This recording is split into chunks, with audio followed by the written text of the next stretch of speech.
This year marked the 25th anniversary of diplomatic ties between Korea and China. But relations remained frosty for most of the year amid a year-long standoff over THAAD. Determined to restore bilateral ties, President Moon Jae-in recently made a 4-day state visit to China and sat down for his third one-on-one with Xi Jinping. The two leaders agreed to expand the scope of cooperation beyond trade to the political and security spheres as well. What are the major outcomes of President Moon's trip to China, and where are Seoul-Beijing relations headed? That's the topic we're exploring on this week's Upfront.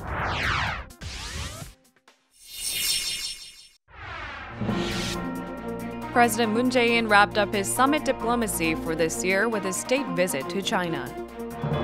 Last week, he sat down with his Chinese counterpart President Xi Jinping for their third bilateral summit in Beijing, where the two leaders vowed to strengthen their bilateral partnership. 저는 양국이 공동 번영의 길을 함께 걸어가면서 한반도와 동북아, 나아가 세계의 평화와 번영을 위해 함께 협력해 나가야 할 운명적 동반자라고 믿습니다. 我重视同韩国的关系，愿同总统先生加强战略沟通和协调，深化双方的利益融合。 The presidents agreed to establish a hotline for direct and immediate communication and expand the scope of bilateral cooperation beyond economy and culture to include politics and security.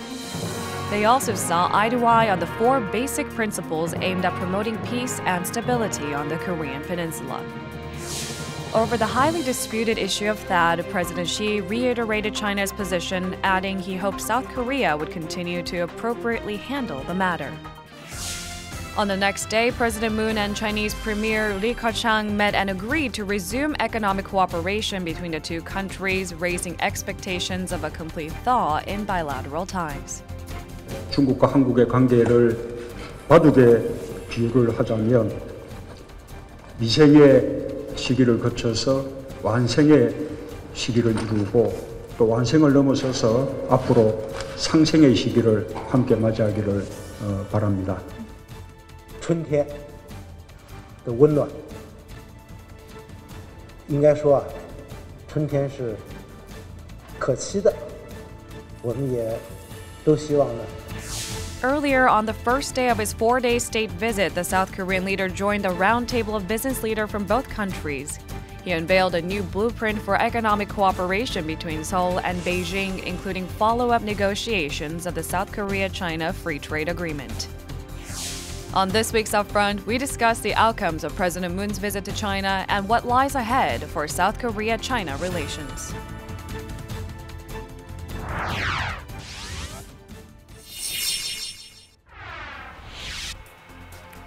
For today's discussion, we are joined by 2 experts. Let's welcome Shin Se-don, Professor of Economics at Sookmyung University, and Seong-hyon, Research Fellow at the Sejong Institute. Thank you for having me.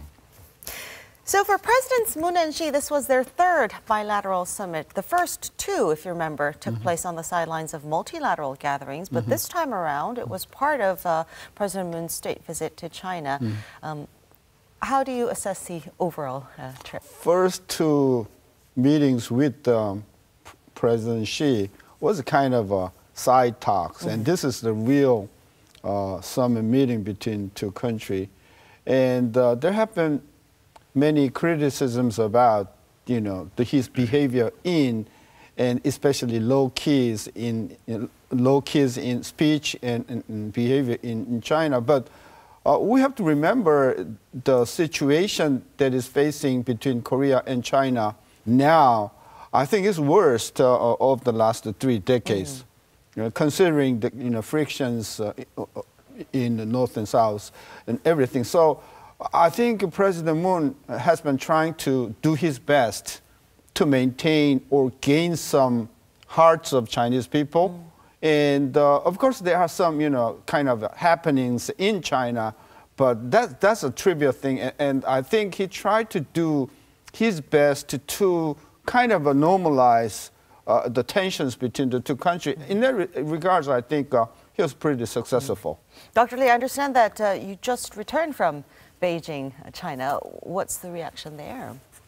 Well, I think I must agree with him. I just realized that while I was monitoring the Chinese media flow about reporting the trip, also interviewing the Chinese experts, I realized that the Chinese perspective about summit is much more positive than the way it is reported in South Korea. So that's an interesting aspect. Probably there are some domestic angle, domestic partisan politics involved in South Korea. Second thing is that I think it's important for us to know very clear about what this trip, the visit was about. Chinese state media said, "Po Bing Zuli," that is breaking the ice. It was about putting the strained relations back on the track, normalization of the relations due to that issue. So I think pretty much it was really a good first step of putting the strained relations back on the track. Well, let's talk to an expert in China about what is being said about President Moon's visit as well as Seoul-Beijing relations. We have on video call Tong Zhao, who's a fellow at the Carnegie Tsinghua Center for Global Policy. Dr. Zhao, now during the latest Korea-China summit, President Xi Jinping said that he mentioned that issue in a roundabout way, saying only that he hoped Korea would continue to appropriately handle the matter. How do you assess this response? Do we take it to mean that Seoul and Beijing have finally reached middle ground? Well, I think it's safe to say that Beijing and Seoul have found a middle ground to start the settlement of the dispute, but I don't think that means a final solution of the dispute. Even though China made a political decision to move on over THAAD, the mainstream perception in China remains that the THAAD system can impose a major security threat to China's core security interests. And those security concerns are not removed. As a result, you can still hear strong voices from some stakeholders within China, such as from the military, that they want to see South Korea take more actions, more substantive actions to modify the THAAD system in order to reduce the threat to China. As a result, I think China will continue imposing some pressure, maybe less than before, on South Korea. As the Chinese government said, the dispute is settled at this stage, but that means China might want South Korea to do more later. We're starting to see China lift some of its retaliatory measures, but not across all sectors yet. During President Moon's visit, Premier Li Keqiang said that economic cooperation would resume, raising hopes that China would lift all retaliatory measures. Do you think this is possible? China made a decision that it is unwise to let one single dispute over THAAD to completely undermine the entire bilateral strategic relationship. And therefore, after the temporary settlement of the dispute, China has already sent signals of various sorts that the economic pressure on South Korea will be lifted gradually. This could be a long-term process. It will take time for this to happen. Another reason is, I think, again, there are still remaining concerns in China about the threat from THAAD. Some stakeholders still want South Korea to do more to modify the THAAD system. So it makes sense for China to incrementally reduce the economic pressure, making sure that its leverage over South Korea won't go away immediately. Thank you, Dr. Zhao, for speaking with us today. So based on what we've heard from Dr. Zhao, it looks like the two countries still have some differences to work out over the THAAD issue? Not just some differences, fundamental differences. That is about the THAAD. And, China has been very strong and explicitly talked about the existence of THAAD long before. And the previous government, Park Geun-hye government, thought the reality and kind of hesitant until 2016 when North Korea kind of initiated kind of nuclear tests. So I think there is a fundamental kind of differences of opinion about that. And as long as that problem is not solved, China-Korea relation couldn't be couldn't return to the normal sort of situation that we have enjoyed before the THAAD issue. So this is kind of a diplomatic lip service on the part of Chinese people. And on top of it, Korean government has to do their best to kind of soften the relationship. And whether China would accept that or not, that is their problem.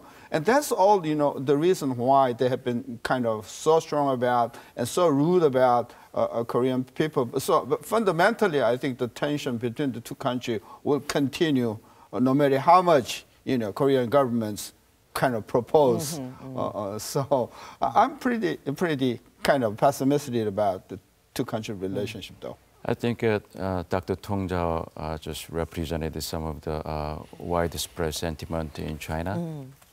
He also mentioned about the continuing sense that Chinese feel about threat from that. But China should also aware about the increasing China threat within South Korea due to the Chinese economic retaliation against South Korea. China is a big country.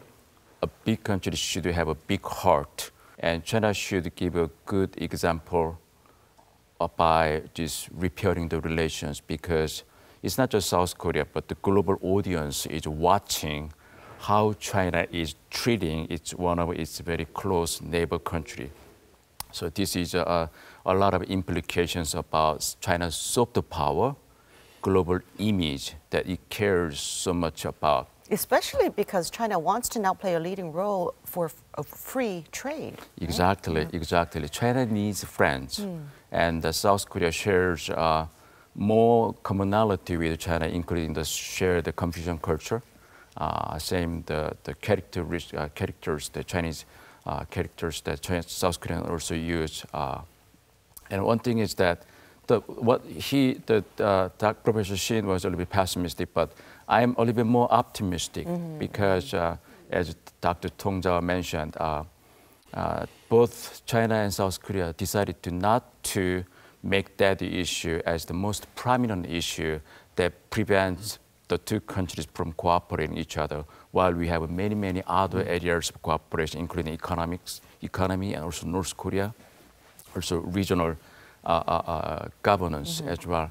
So given the differences that Dr. Shin mentioned, that is hard to resolve because the continuing threat from North Korea, also the regional rivalry between China and the United States, it's very hard for either side to make any compromise. So instead, the Seoul and Beijing decided to put aside that issue and work on what they can cooperate each other while continuing to communicate each other. Xi Jinping emphasized this time the continuing importance of a dialogue, confidence building. So I think that's the spirit that we should pursue. And it's also commensurate with the spirit that President Moon emphasized in China, future-oriented relations. I think that's the spirit that we have to stick to. What about economic retaliation? From China? Do you think China will continue? Hold it will continue. As I said, the reason that I said pretty pessimistic about the relationship is at the core is a thought, military. It is not within our power. I mean, Korea is caught in the middle. We have to choose either China or United States. Just a very dangerous and difficult position. So we have to maintain kind of tightrope walking. So we have to maintain the balance between the two countries, but keep, China will keep pushing us to kind of side with China. That's going to be very difficult. So as long as, Korea maintain kind of a middle balance position between United States and China, I think, China will keep pressuring all they can do economically, militarily. So it's going to be a tough tough kind of situation for Moon's administration for the next 4 years. One, I think, a positive aspect about economic cooperation is the President Moon visited after Beijing, went to Chongqing. Chongqing is the gateway for Xi Jinping's personal ambitious project called the Belt and Road Initiative. And China really needs South Korea's participation and cooperation because many of the countries where China now entered with the Belt and Road Initiative, there are a lot of side effects. Some local communities, they protest about so-called Chinese companies' predatory behavior that undermines local business establishment. So not just Chinese state companies visiting there alone, but cooperating with South Korea. So Chinese companies, South Korean companies jointly cooperating and entering that market there is a huge win-win area of cooperation there. So this is something that we need to continue to work on and follow up. In the meantime, Seoul and Beijing are expected to start FTA negotiations for the service and investment sectors early next year. Now, those sectors are closely related to the tourism, retail, and Hallyu content markets that took a hit during the THAAD standoff. So I guess next year's negotiations will be critical. Well, as an economist and talking about free trade agreements, investment in services is something different from Hallyu or kind of tourism. That's a much broader and much more fundamental issues. We talk about investment. We talk about the interaction in financial services. We talk about kind of ship transportation. So Korean people always kind of confined to kind of very fine areas where Korea has been showing some kind of a dominance. But when we talk about free trade agreements and investment services, this is much broader. And I'm kind of pretty concerned about Chinese power in financial domains, financial capability, investment capability. So when we talk about investing in China, many Chinese people kind of are you kidding? China is about 10 times bigger or even 15 times in the size or in the effectiveness of the financial resources. So when you talk about investment and services negotiation between China, we have to remember, okay, it's not talking about Hallyu, it's not talking about melodramas of Korea. It's a much deeper and much profound issues, and there's a lot of danger hidden in that kind of, so we got to be very careful about that. FTA is not just economic and trade issue. China approaches it more as a tool to expand its political clout on South Korea, while South Korea tend to see it more as a pure economic cooperation. So South Korea should be very judicious and wise, take very careful steps about what it does and how it approaches. But still, there is areas of cooperation. And I think South Korea needs more very skilled negotiators in dealing with China. I get the sense that some of the this news reports that we see about some of the incidents that we see, there are still some areas that South Korean side doesn't really catch cultural code that China has. For example, it's not just probably sounds like advice to President Moon, but then President Moon emphasized if I show sincerity to China, then China will accept it and we could mend the ties. Sincerity is important, but there is one thing that China attaches more importance: power. China respects power over sincerity. So the fundamental homework for South Korea is how to adjust the fundamental asymmetrical power dynamics between China, a bigger country, and South Korea, a mid-sized country, in terms of political influence, also in terms of economic size. This adjusting and improving this the asymmetrical nature of power dynamics will continue to haunt the relationship between Seoul and Beijing. So next year's negotiations are going to be quite difficult. pretty challenging. What about the upcoming Pyeongchang Olympic Games? President Xi Jinping said that he would attend the opening ceremony if possible. Mm-hmm. Now, his attendance would certainly have a huge impact on North Korea's participation as well as Chinese tourist interest. But is that likely to happen? Well, I have a slightly different opinion about, kind of a participation of either President Xi Jinping or even President Trump or even Prime Minister Abe. It's a kind of, well, it's important, but it's not in reality or in real sense, it's not pretty important other than kind of a symbolic kind of, appearances. So we shouldn't confuse with kind of a symbolic gesture with the reality of the relationship between the two countries. So if he comes, it's okay. It's kind of a welcome, but we shouldn't kind of give in all our heart and efforts just to invite him.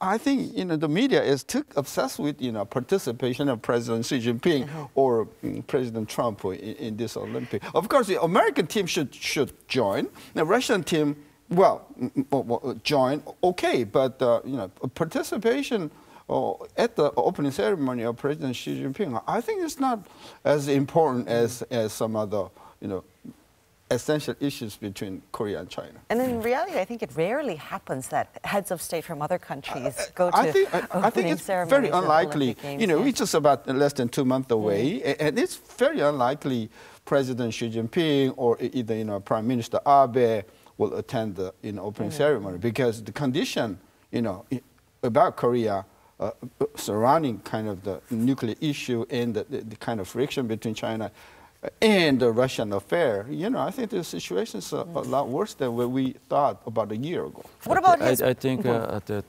South Korea was particularly keen to invite Xi Jinping to the Winter Olympics is because we just started a positive first step of repairing the relations. And we want to continue this momentum of a positive cycle of interaction between the two countries.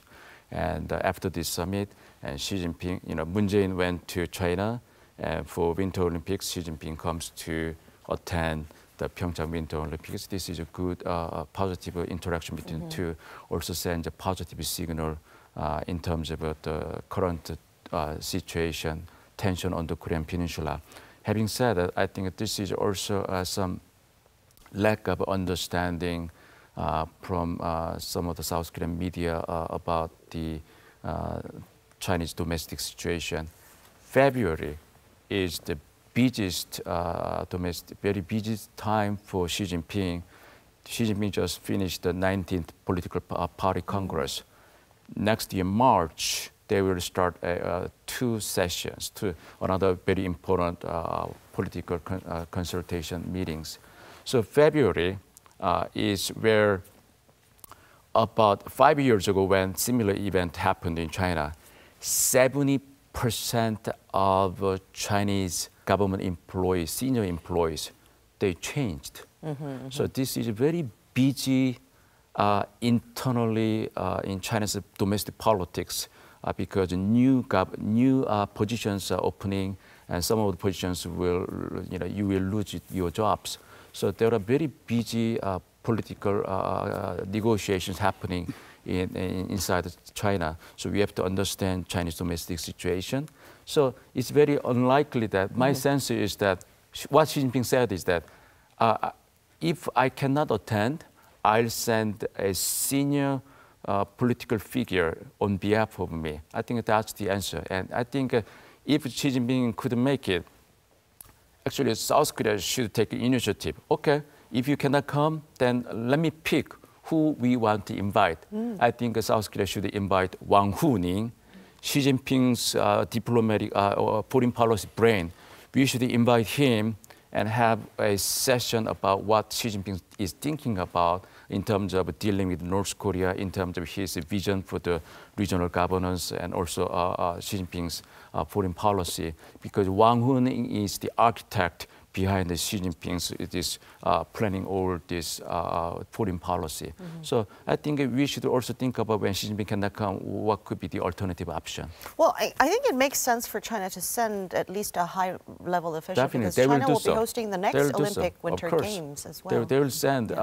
China really cares a lot about the face issue, and as you mentioned, the next Olympic after South Korea will be held in Beijing. So China will definitely send a very senior high-level envoy. So we don't have to be too concerned about it. Just, come and welcome. That's it. Well, since his inauguration, President Moon has been actively pursuing summit diplomacy, in which his final destination of the year was China. Let's hope his efforts pay off and that Korea and China can open a new chapter in bilateral relations, as promised by the two leaders. Thank you, Professor Shin and Dr. Lee, for sharing your insights with us today. That's all for this week. Upfront will be back next week. Thanks for watching.